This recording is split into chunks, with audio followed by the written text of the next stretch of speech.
ओ भगवते वासुदेवाय। भागवत पुराण पंचम स्कंद 11वां अध्याय। राजा रहुगण को भरत जी का उपदेश। जड़ भरत ने कहा, राजन, तुम अज्ञानी होने पर भी पंडितों के समान ऊपर ऊपर की तर्क वितर्क युक्त बात कह रहे हो, इसलिए श्रेष्ठ ज्ञानियों में तुम्हारी गणना नहीं हो सकती। तत्वज्ञानी पुरुष इस अविचार सिद्धि स्वामी सेवक आदि व्यवहार को तत्व विचार के समय सत्य रूप से स्वीकार नहीं करते।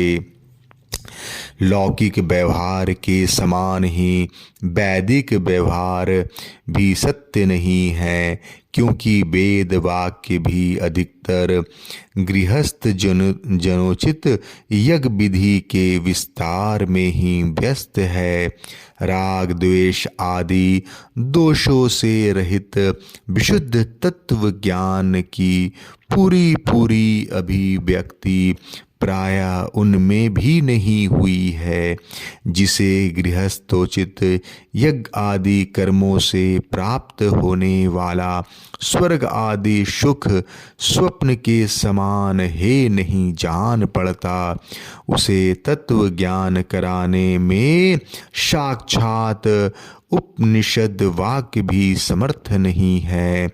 जब तक मनुष्य का मन सत्व रज अथवा तमोगुणों के वशीभूत रहता है, तब तक वह बिना किसी अंकुश के उसकी ज्ञानेंद्रियां और कर्मेंद्रियां से शुभ शुभ कर्म कराता रहता है। यह मन वासना में विषय शक्त गुणों से प्रेरित विकारी और भूत एवं इंद्रिय स्वरूप 16 कलाओं में मुख्य है।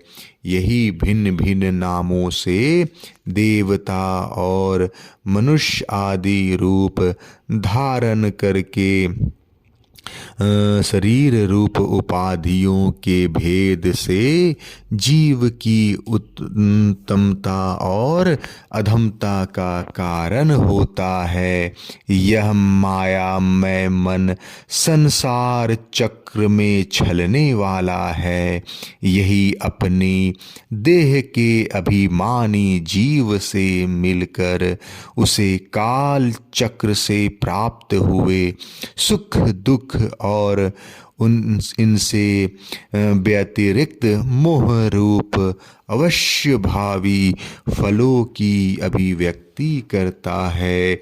जब तक यह मन रहता है तभी तक जागृत और स्वप्न अवस्था का व्यवहार प्रकाशित होकर जीव का दृश्य बनता है। इसलिए पंडित जन मन को ही त्रिगुणमय अधम संसार का और गुणातीत परमोत्कृष्ट मोक्ष पद का कारण बताते हैं।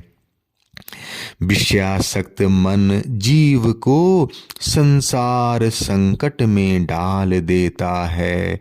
विषयहीन होने पर वही उसे शांतिमय मोक्ष पद प्राप्त करा देता है।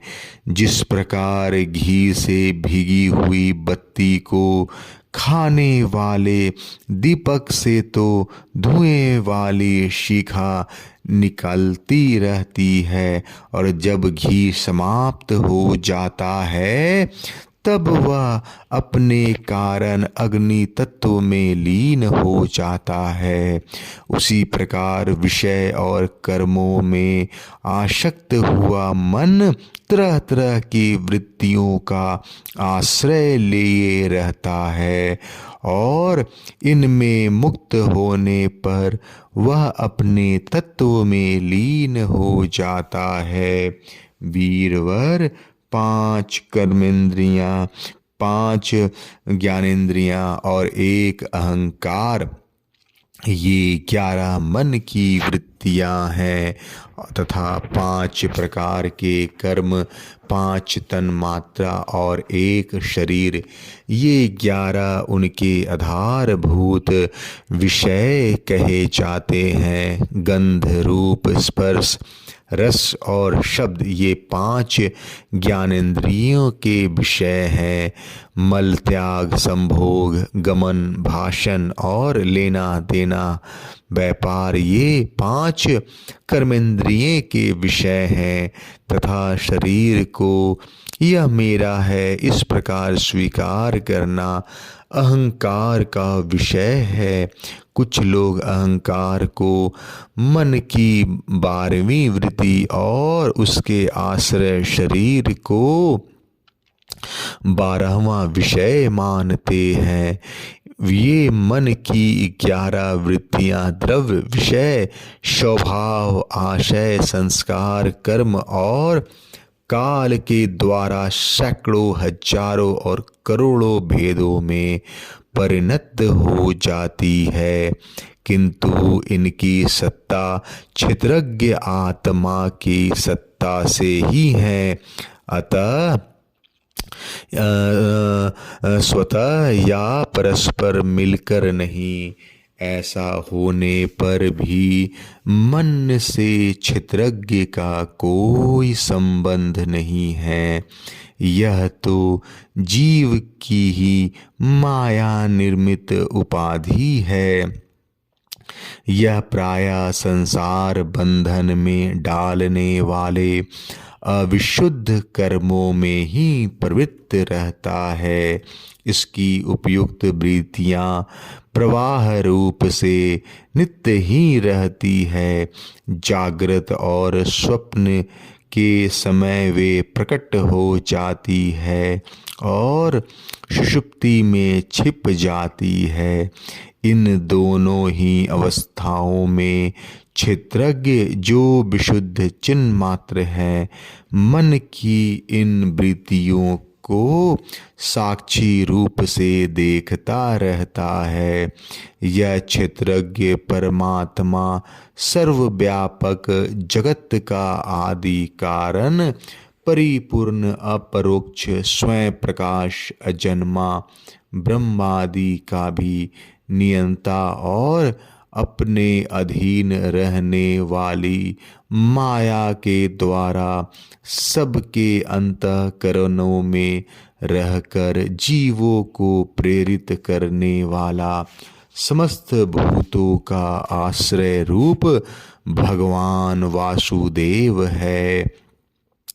जिस प्रकार वायु संपूर्ण स्थावर जंगम प्राणियों में प्राण रूप से प्रविष्ट होकर उन्हें प्रेरित करती है, उसी प्रकार वह परमेश्वर भगवान वासुदेव सर्वसाक्षी आत्मस्वरूप से इस संपूर्ण प्रपंचों में ओतप्रोत हैं। राजन, जब तक मनुष्य ज्ञानोदय के द्वारा इस माया का तिरस्कार कर सबकी आसक्ति छोड़कर तथा काम क्रोध आदि 6 शत्रुओं को जीत कर आत्म तत्व को नहीं जान लेता और जब तक वह आत्मा के उपाधि रूप मन को संसार दुख का क्षेत्र नहीं समझता, तब तक वह इस लोक में ही यूं ही भटकता रहता है, क्योंकि यह चित्त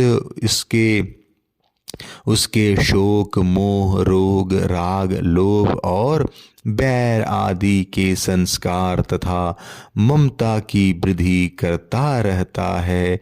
यह मन ही तुम्हारा बड़ा बलवान शत्रु है। तुम्हारे उपेक्षा करने से इसकी शक्ति और भी बढ़ गई है। यह यद्यपि स्वयं तो सर्वथा मिथ्या है, तथापि इसने तुम्हारे आत्मस्वरूप को आच्छादित कर रखा है। इसलिए तुम सावधान होकर श्री गुरु और श्री हरि के चरणों की उपासना के अस्त्र से इसे मार डालो। 11वां अध्याय समाप्त। जय श्री कृष्णा।